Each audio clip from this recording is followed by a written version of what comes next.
지금 지난주부터 우리 결실의 계절 가을을 맞이해서 이제 오늘 이 한 시간도 우리가 어떻게 하면 풍요롭게 살아갈 수 있을까, 풍요롭게 사는 길이 뭘까에 대해서 오늘 함께 말씀을 통하여 은혜를 나누기를 원합니다.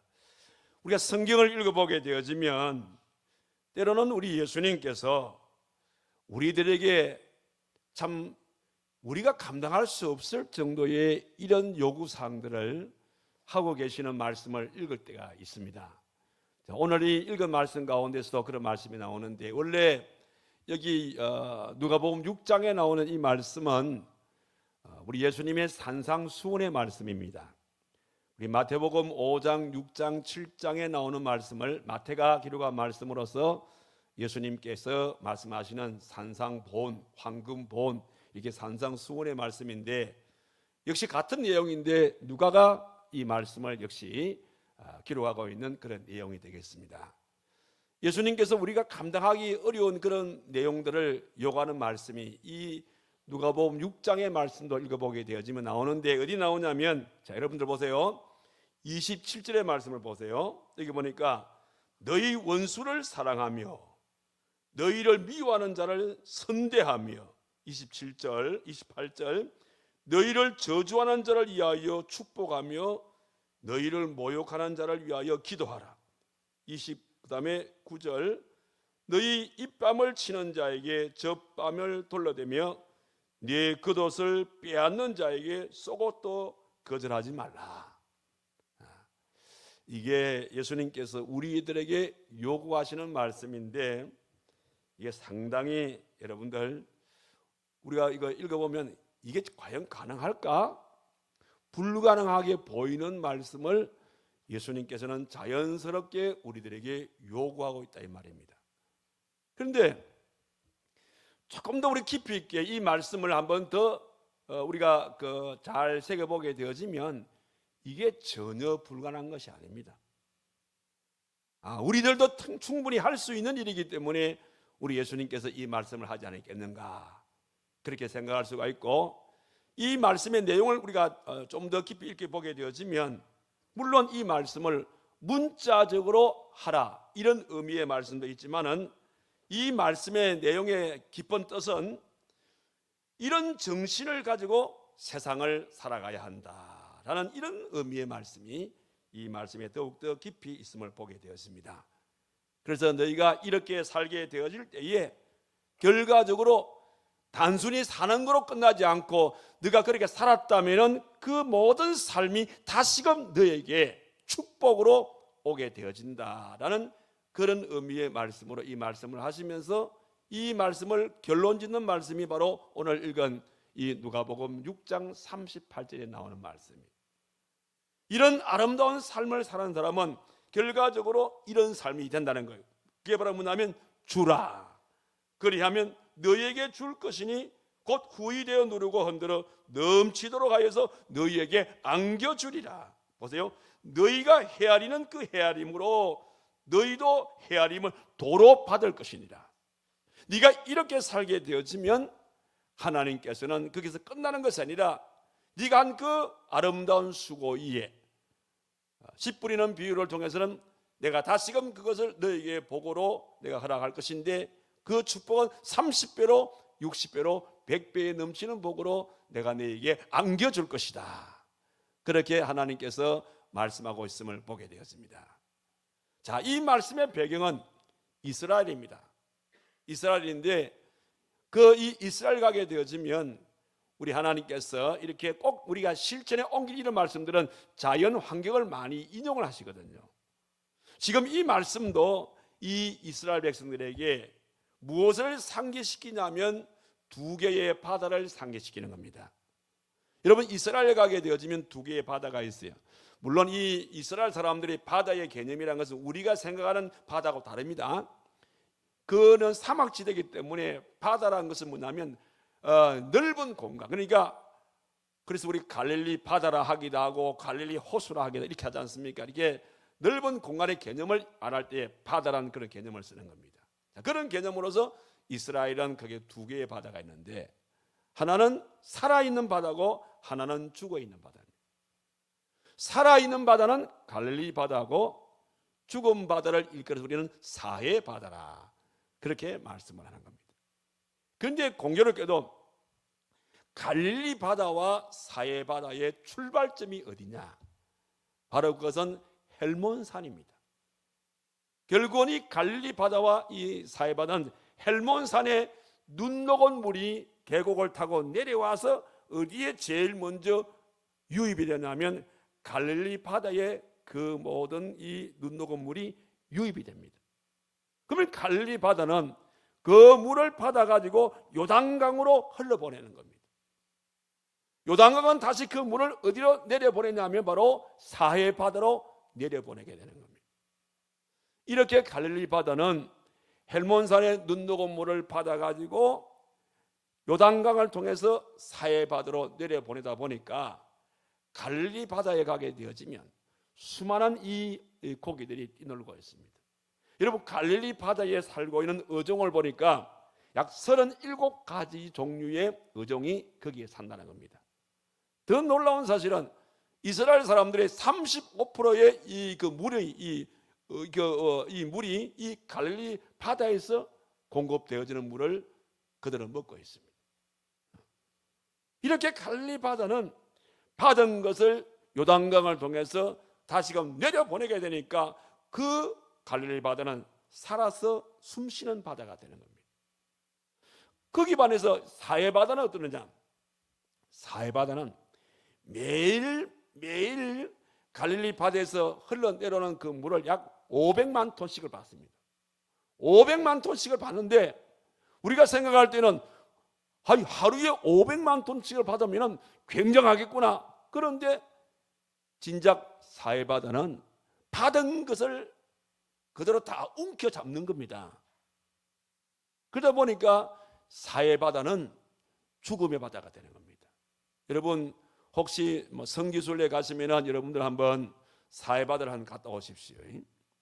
그 사해 바다는 이 일반 바다보다 염분도가 무려 5배나 더 높습니다. 그래서 일반 바다보다 염분도가 5배나 더 높다 보니까 여기는 어떤 생물이 살 수가 없어요. 심지어는 제가 직접 한번 해봤습니다만은, 여러분들 우리가 옛날에 교과서에서 우리 그림으로 많이 봤지 않습니까? 그 사해 바다에서 이렇게 어떤 사람이 이렇게 바다 위에 누워서 양선을 쓰고 이렇게 책을 보는 그런 그림 있지 않습니까? 제가 수년 전에 그 사해 바다 갔을 때 그게 생각이 나가지고 정말 제가 사해 바다 들어가가지고 한번 바다에 누워봤습니다. 저 죽을 뻔했습니다. 누기는 누웠는데 몸이 떠가지고 다시 뒤지질 못하겠더라고. 그 정도로 사해 바다는 염분도가 높은 그런 곳입니다. 그러다 보니까 여기는 모든 생물이 살 수가 없는 겁니다. 그래서 그 바다를 일명 우리는 죽음의 바다, 사해 바다라 이렇게 하는 겁니다. 그러면 사해 바다가 왜 죽음의 바다냐? 사해 바다는 받을 줄만 알지 움켜 잡을 줄만 알지 줄 줄을 몰라요. 그러나 갈릴리 바다는 뭐냐면 자기의 받은 것을 마음껏 내려보내는 겁니다. 그러다 보니까 갈릴리 바다는 많은 이 고깃떼들이 뛰노는 그런 바다가 되어지고, 그 갈릴리 바다에 옆에 보면 많은 수목들이 울창하게 자라는 그런 아름다운 모습을 볼 수가 있습니다. 여기에 귀한 진리가 있습니다. 무슨 진리입니까? 받은 것을 주는 자는 더 크게 생동감 있는 그런 삶을 살지만은, 받은 것을 계속적으로 착취하게 되어지는, 움켜잡게 되어지는 이런 유의 삶은 결국은 잘 살은 것처럼 보이지만은 결국은 죽은 삶이 되어진다라는 그런 말씀이 되겠습니다. 이게 바로 우리 인생인 겁니다. 우리 인생이 가장 행복한 그런 인생을 살기를 원한다면, 여러분, 우리의 인생이 가장 행복한 삶, 가장 복된 삶을 살기를 원한다면 딱 한 가지입니다. 주는 삶을 살아야 돼요. 오늘 여러분들 행복하게 사시기 원하시죠? 이왕이면 부자로 살기 원하시죠? 간단한 겁니다. 내가 행복하게 살기를 원하고 내가 부자 되기 원한다면 다른 데서 찾지 마십시오. 오늘 하나님 말씀 그대로 실천하십시오. 주는 삶을 살아라는 거예요. 주는 삶을 살게 되어지면 행복하게 사는 것, 그 다음에 부자 되어 사는 이것은 하나님께서 보장해 주시겠다, 그렇게 말씀하고 있음을 보게 되어집니다. 실질적으로 우리 예수님께서는 하나님을 지극정성으로 잘 이렇게 섬겼던 것을 보게 되었습니다. 예수님의 전 생애는 결과적으로 모두가 다 뭐냐면은 섬기는, 주는 그런 삶을 살았어요.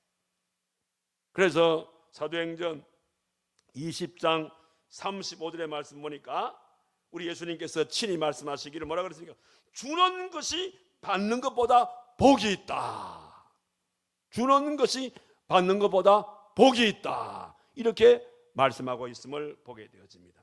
그런 맥락에서 오늘 읽은 38절의 말씀은 주어지고 있는 겁니다.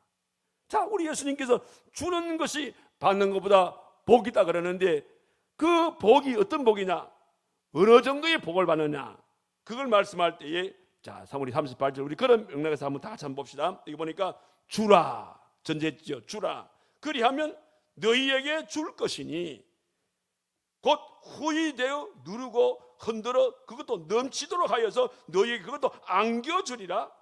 너희가 헤아리는 그 헤아림으로 너희도 헤아림을 도로 받을 것이니라, 그렇게 말했어요. 오늘 여러분들 이 한 절의 말씀 속에 우리 인생이 평생을 풍요롭게 살 수 있는 모든 방법이, 비결이 이 속에 담겨 있으니까 오늘 우리가 풍요롭게 살기를 진정 원한다면 이 말씀이 주는 의미를 한번 우리 곱씹으면서 이 말씀을 한번 살펴보기를 원합니다. 자, 그럼 여기 먼저 주라는 말씀, 주라, 이게 전제되지 않습니까? 풍요로운 삶의 명제는 주는 겁니다. 줄 때에 우리의 삶이 풍요롭게 살 수 있다는 거예요. 그런데 여기 보세요. 여기에 주라는 이 말씀은 단순히 주라는 말이 아니에요. 이 주라는 이 말씀 속에는 우리가 엄밀하게 말하면 두 가지의 의미가 있습니다. 그 중에 하나가 뭐냐면 주라는 이 말씀 속에는 섬기라, 이런 의미가 이 속에 함축이 되어 있습니다. 여러분, 참 재미있는 것은요,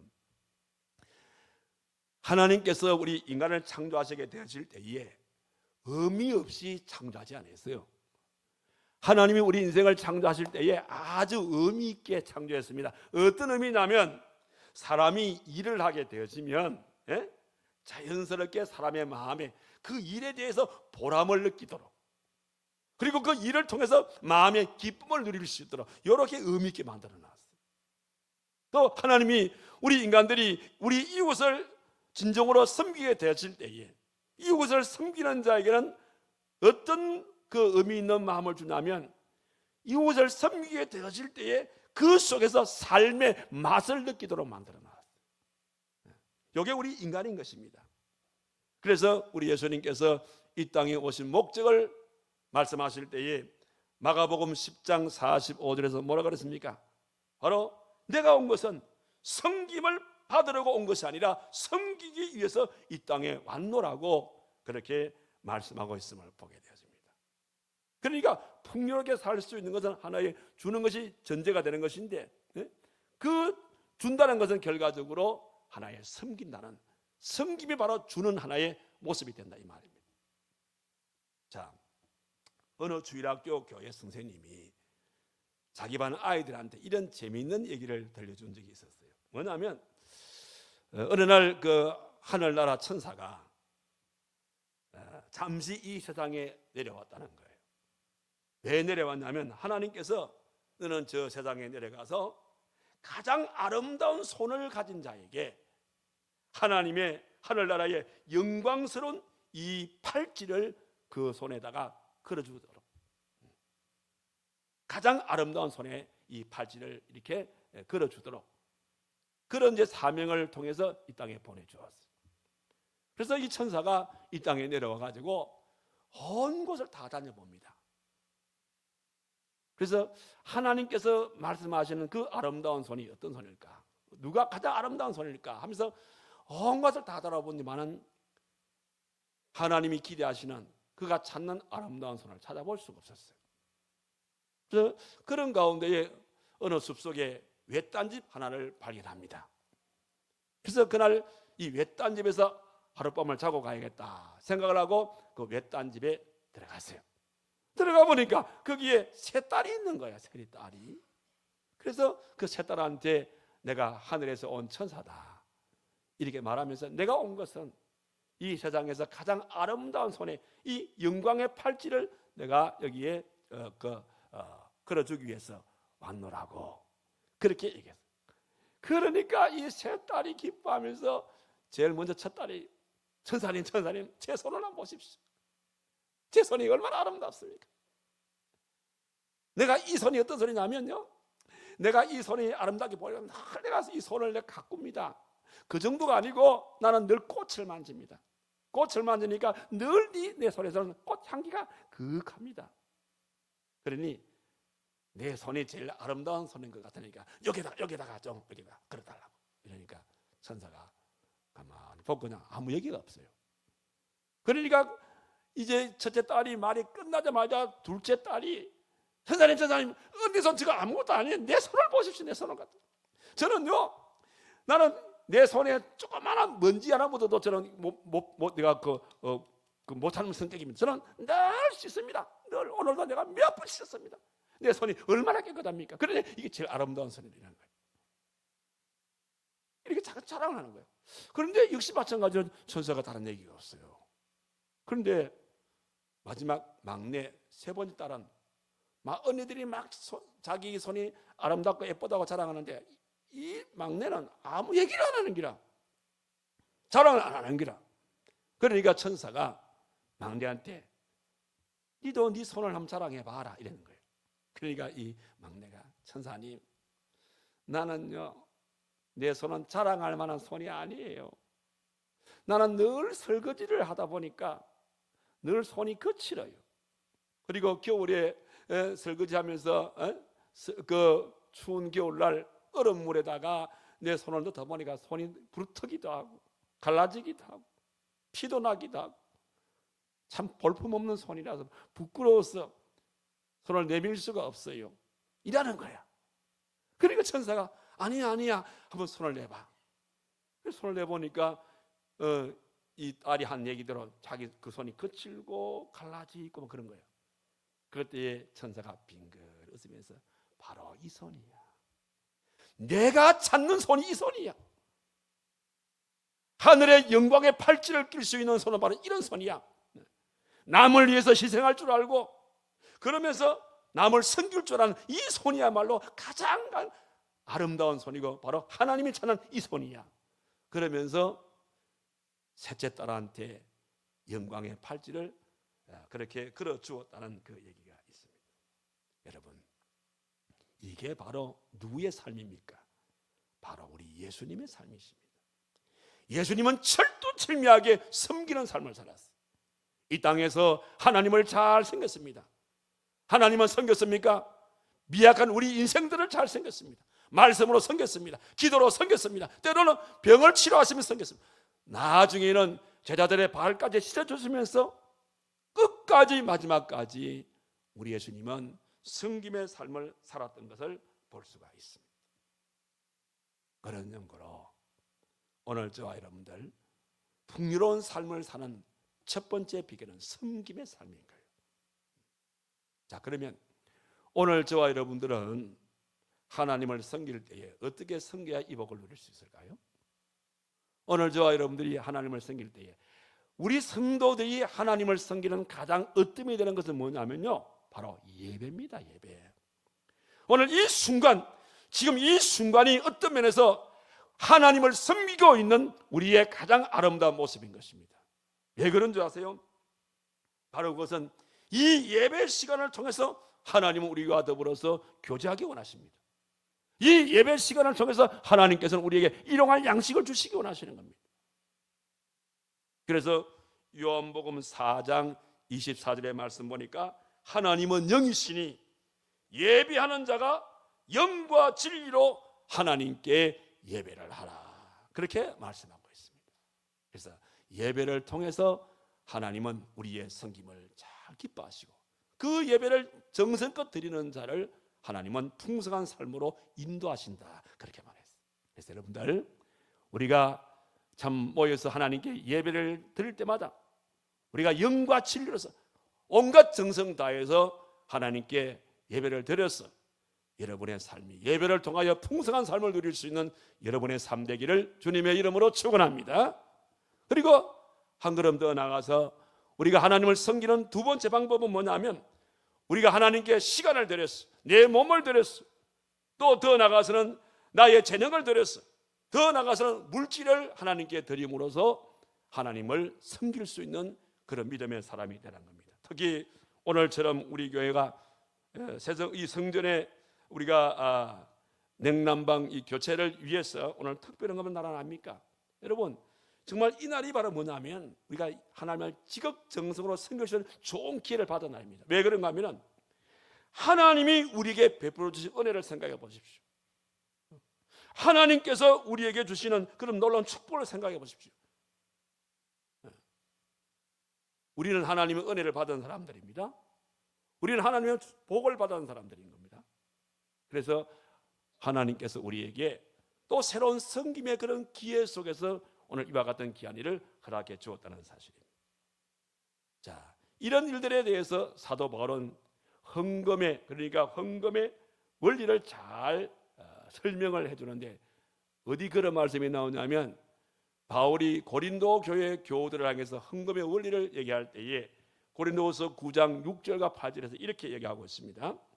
이것은 곧 적게 심는 자에게는 적게 거두고 많이 심는 자는 많이 거둔다라고 이렇게 전제를 깔고 그 다음에 드리는 그 자세를 말씀하실 때에 각각 그가 마음에 정한 대로 할 것이고 인색함으로나 억지로 하지 말지니 하나님은 즐겨내는 자를 사랑하시느니라. 그렇게 헌금을 드리는 자세에 대해서 그렇게 말했어요. 그건 왜 그러냐면 결국 헌금이라는 것은 뭐냐면 축복의 씨앗인 겁니다. 여러분 농사 지어봤지 않습니까? 농부가 씨 뿌리지 않고 가을에 추수를 할 수가 있습니까? 말씀 그대로 뿌린 대로 거두는 겁니다. 심은 대로 거두게 되어 있습니다. 물론 양은 다르죠. 우리가 뿌릴 때는 하나를 뿌렸지만 추수는 30으로 때로는 60으로 100의 추수를 거둘 수가 있다는 것입니다. 그래서 결과적으로 헌금이라는 것은 단순히 그냥 우리가 바치고 끝나는 게 아니에요. 심었으니까 물질의 복을 받기 원하는 사람은 이 물질의 씨앗을 심었으니까 우리는 기대가 가능하다 이 말이에요. 그런 차원에 볼 때에 이것은 물질의 씨앗이 된다는 그런 말씀입니다. 이런 말씀은 구약에도 나와요. 여러분 구약 어디 나옵니까? 구약 잠언서 3장 9절과 10절의 말씀 보니까 내 재물과 내 소산물로 여호와를 공경하라. 그리하면 보세요. 내 창고가 가득히 차고 내 접털에 새 포도즙이 그것도 넘치리라. 이렇게 말했잖아요. 그 다음에 또 말라기서 3장 10절의 말씀 보니까 너희가 온전한 11조를 창고에 들여서 나의 집에 양식이 있게 하면 내가 하늘문을 보세요. 하늘문을 열고 너희에게 복이 쌓을 곳이 없도록 붙지 아니하라 보라. 이 11조 정신이 아닙니까? 제가 이 말씀이 있기 때문에 우리 교회는 매월 마지막 주, 다음 주가 안 됩니까? 매월 마지막 주일은 우리가 11조 주일로, 그리고 하나님은 주라 했으니까 구제의 주일로 우리는 늘 이렇게 지켜왔습니다. 혹이라도 아직 이 일에 동참을 못하고 계시면 여러분들 한번 여러분들이 물질의 복을 받기를 원하면 하십시오. 나는 그거 싫습니다. 그럼 여러분들 이거는 자의가 아니고 하나님의 명령이기 때문에 하긴 해야 됩니다. 아무튼 하나님께서는 물질에 대해서 이렇게 정리해주고 있는 것을 보게 되어집니다. 그러니까 오늘 저와 여러분들이 하나님을 섬기는 방법에 의해서 이렇게 내 몸으로 또 나의 시간을 들여서 나의 재능을 들여서 내 물질을 들여서 하나님께 섬길 때에 그런 자가 풍성한 삶을 누릴 수 있는 복을 받는다는 거예요. 그리고 또 한 가지는 뭐냐면 우리가 기도로서 섬기라. 기도로. 왜냐하면 기도는 하나님의 축복의 그 보고를 열 수 있는 마스터 키와 같은 겁니다. 그래서 복을 우리 보십시오. 아무리 내가 필요하고 아무리 소중한 것을 내가 갖고 싶다 하더라도 그게 창고 안에 들었단 말이에요. 여러분, 내 창고에 그런 보배들이 많이 들었어요. 그런데 창고 안에 있는 것이 내 것이 되려고 그러면 창고문을 열어야 되는 거예요. 그렇지 않습니까? 창고 안에 뭐 금은 보화가 있으면 뭐합니까? 창고문을 열어서 그것이 내 것이, 내가 가질 때 내 것이 되는 거 아닙니까? 그런데 창고문을 열 수 있는 그 마스터 키는 바로 기도라 이 말이에요. 기도. 그래서 우리가 기도로서 하나님을 섬기게 되어질 때에 하나님께서는 우리에게 복을 주시는데 우리 예수님께서 뭐라 그랬습니까? 그래서 마태복음 7장 7절에서 8절 말씀 보니까 구하라, 그러면 얻을 것이고, 찾으라, 그러면 찾을 것이고, 문을 두드리라, 그러면 열릴 것이니, 구하는 이가 받을 것이고, 찾는 이는 찾을 것이고, 문을 두드리는 이는 열릴 것이니라. 이렇게 말씀했어요. 이것이 결과적으로 기도로 섬기는 자에게는 이렇게 풍성한 삶을 살 수 있는 축복을 준다. 이렇게 정리해주고 있는 겁니다. 자, 그러니까 오늘 여기에 구하라, 구하라, 주라는 이 말씀 속에는 그런 맥락에서 섬기라는 이런 개념 속에 이런 내용들이 담겼기 때문에 섬김을 통해서 풍요로운 삶을 사시는 저와 여러분 되기를 주님의 이름으로 축원합니다. 동시에 여기 주라는 이 말씀 속에는 글자 그대로 주라는 겁니다. 그런 또 이 개념이 여기 들어가 있어요. 물론 여기 주라는 이 말씀 뭐냐면 이것저것 따져가면서 골라가지고 주라 이런 말이 아닙니다. 여기에 주라 이 말씀은 아무런 조건 없이 주라는 겁니다. 그러면 누구에게 주라는 말입니까? 여기 누구에게? 그는 여기 그 대상은 누구나 할 것 없이, 그러니까 누구나 할 것 없이 다 주라. 누구나 할 것 없이. 이거 하면 whoever. 그 다음에 언제 주라는 말입니까? 언제? 있을 때만 주라는 게 아니에요. 네가 있든지 없든지. 그러니까 다시 말씀을 드리게 되어지면 언제든지 whenever, 언제든지 주라 이 말. 언제든지. 그러면 어디에 주냐? 어디에 줄 것인가? 이 어디는 뭐냐면 어디에든지, wherever, 어디에든지.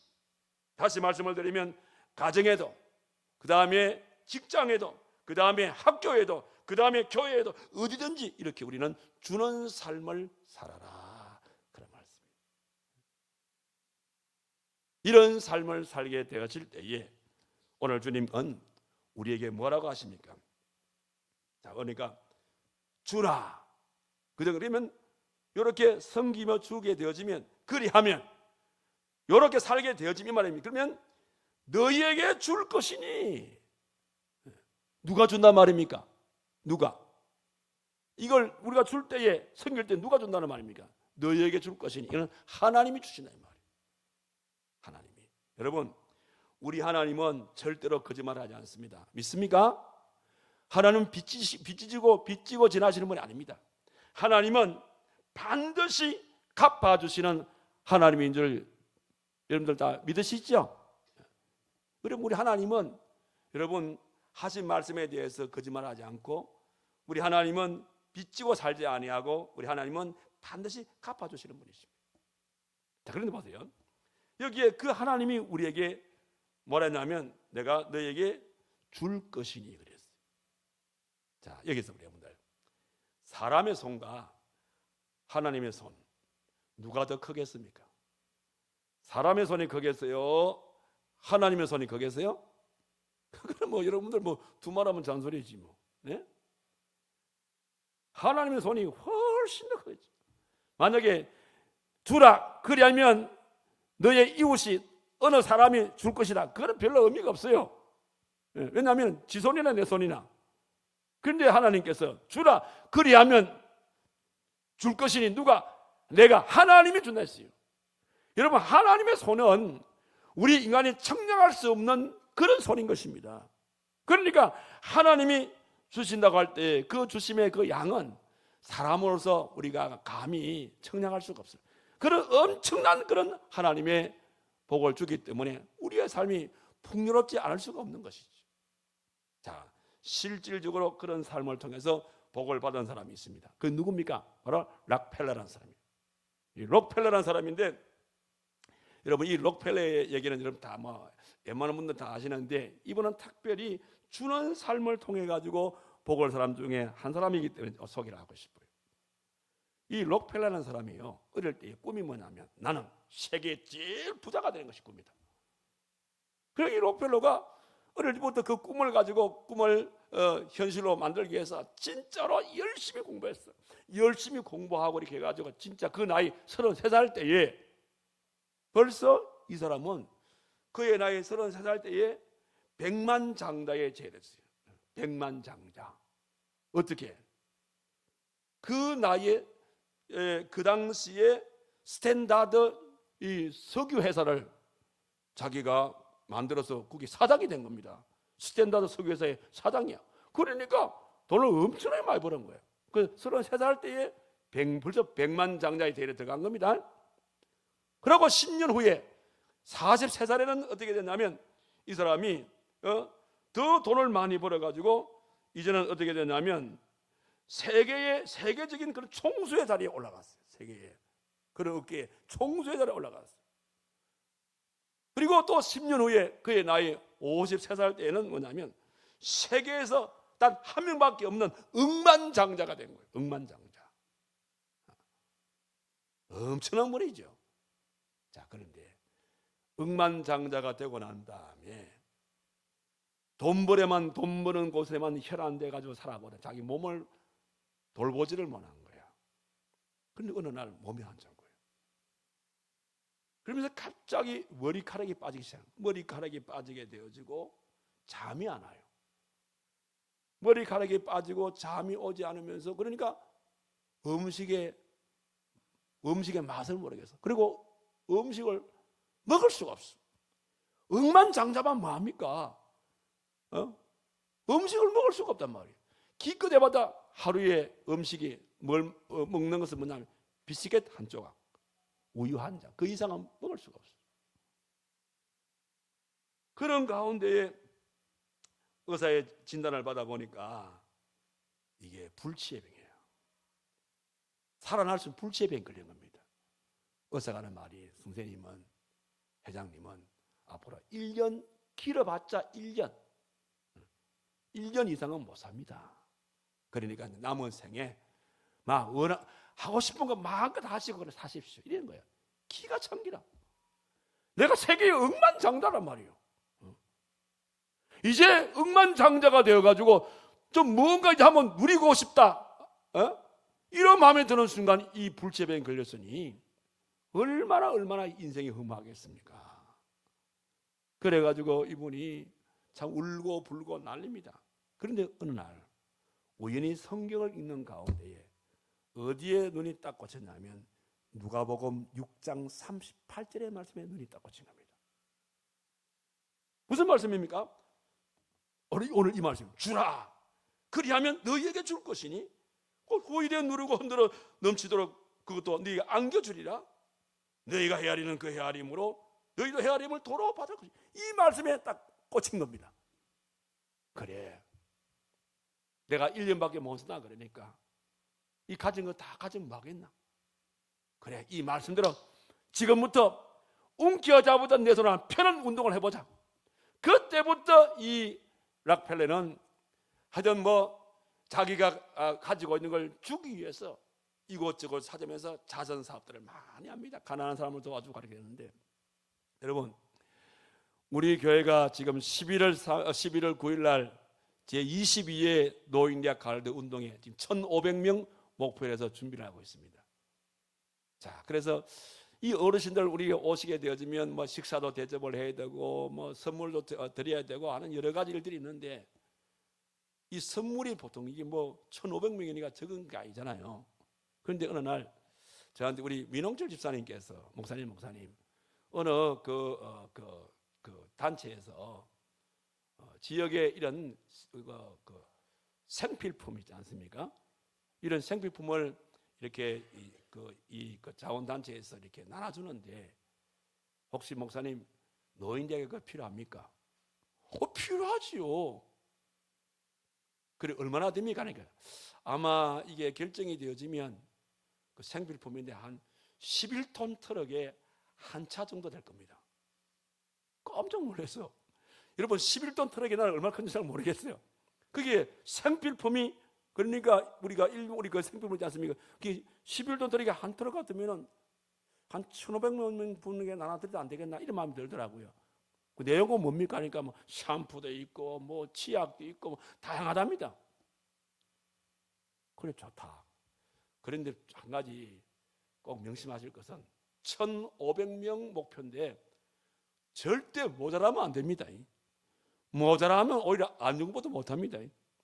그거 하나 꼭 그 단체에 얘기해 주십시오. 그래서 이번에 노인대학의 가을 운동회 선물은 이 선물 드릴 겁니다. 이 선물. 이 우리나라 이런 자선 사업하시는 분들 이런 또 이런 그 단체들이 많아요. 이 락펠러가 그 일을 했어요. 그뿐 아닙니다. 이 사람은 그 미국의 전주에다가 락펠러 채플을 해가지고 예배당을 세워주기다. 시카고 대학 같은 이런 대학을 세워주기다. 그렇게 쭉 하는 가운데 1931년도에 자선 사업 단체를 정식적으로 만듭니다. 그래서 그 단체 이름이 뭐냐면 락펠러 재단이라.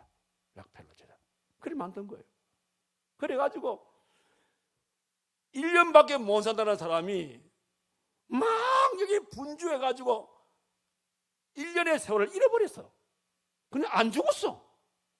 계속적으로 하게 되는데 이런 자선사업을 하면서 이상한 현상이 일어납니다. 이상하게 마음이 편안한 기라. 마음이 편안하니까 잠도 자라. 잠도 잘 자니까 식욕이 싹 돌아와. 식욕이 돌아오게 되니까 이제는 뭡니까? 몸이 점점 좋아지는 거야. 그래서 1년밖에 못 삽니다 했던 이 사람이 무려 그 이후에 약 40년을 더 살았어. 그래서 그가 하나님 부름받을 때는 98세 일기로 하나님의 부름받았어요. 54세밖에 못 삽니다 이 사람이. 주라 그리하면 너희에게 줄 것이니 이 말씀을 그대로 순종해서 주는 삶을 살게 되니까 하나님께서 이걸 귀하게 보시고 그의 생명을 40년 이상 연장시켜 주시더라 이 말인 것입니다. 여러분 그리하면 너희에게 줄 것이니 이 속에는 이 락펠러라는 사람은 자기의 신앙 간증이 자기의 건강 회복이 있지만 그거 외에도 여기 너희에게 줄 것이니 이 말은 네가 원하는 게 뭐야 이게? 네가 원하는 거 구하지 않아도 내가 네 원하는 걸 아니까 내가 다 주겠다 이 말입니다. 여러분 주는데 얼마나 준다 그랬어요? 얼마나? 여기 보니까 줄 것이니 그다음 뭐라 그랬어요?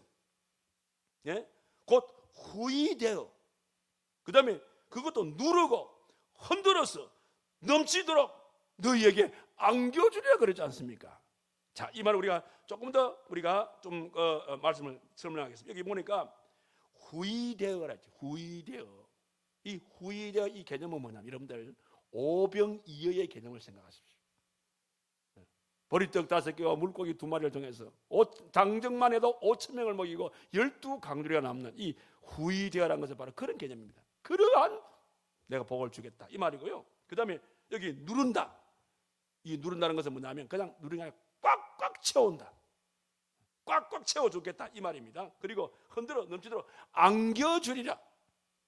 안겨주리라 이 말은 내가 가가지고 물건을 내가 알아 나온다 이 말이 아니고 안겨주리라 이 말은 내가 가만히 서 있는데 하나님이 내한테 와가지고 손 벌려라 자 하고 하나님이 알아서 나한테 이렇게 엄청 내가 정말 감당하기가 힘들 만큼이나 꽉꽉 채워가지고 하나님이 나에게 안겨주는 이런 축복이 주는 자에게 주겠다 이 말입니다. 그리고 마지막이 뭡니까? 너희의 헤아리는 그 헤아림으로 너희도 헤아림을 도로 받으리라. 네가 많은 주는 삶을 살아서 네가 성경 삶 그러면 내가 이러한 복을 줄 때에 내가 너에게 복을 주는데 이 복이 30배로 60배로 100배의 복으로 내가 너한테 주겠다 이런 개념인 것입니다. 여러분 지금은 세계 경제가 굉장히 위기라고 합니다. 세계 경제가 위기지요. 그러다 보니까 세상이 온통 이 불황 속에서 굉장히 난립니다. 난리, 세계 경제가. 그러다 보니까 이제는 개인도 신용 불량자가 자꾸 늘어납니다. 그러다 보니까 가정 경제가 어려워지고, 가정 경제가 어려워지니까 가정이 깨어지기 시작하는 거예요. 가정만 깨어집니까? 회사가 부도나기 시작하게 되어지고. 우리나라 같은 경우도 여러분들 금년에 지금 우리 세비가 작년에 비해서 벌써 뭐 30 몇 조 원이 많이 났습니다. 여러분, 대한민국의 고간이 비어가고 있습니다. 지금 그뿐입니까? 세계적으로 전쟁 때문에 지금 세계가 흔들려요. 지금 세계 전체 경제가 흔들리고 있습니다. 진짜 지금이야말로 위기 가운데 위기가 아닌가요? 그러나 우리는 이런 위기가 온다 할지라도 우리는 결코 불안하지 맙시다. 왜? 하나님을 의지합시다. 하나님을 의지하게 되어지고 하나님의 그 명령대로 우리가 살게 되어지면 어떤 위기라도 능히 우리가 헤쳐나갈 수 있는 큰 축복을 줄 줄로 믿습니다. 오늘 성경은 이러한 위기 속에 살고 있는 우리들에게 주시는 메시지입니다. 그렇기 때문에 이 말입니다. 그렇기 때문에 너희는 주라. 그리하면 내가 너에게 줄 것인데 어떻게 후이되어 누르고 흔들어 넘치도록 해서 너에게 안겨주리니 너희가 헤아리는 이 헤아림으로서 그 헤아림이 도로 너에게 다시 돌아갈 것이다.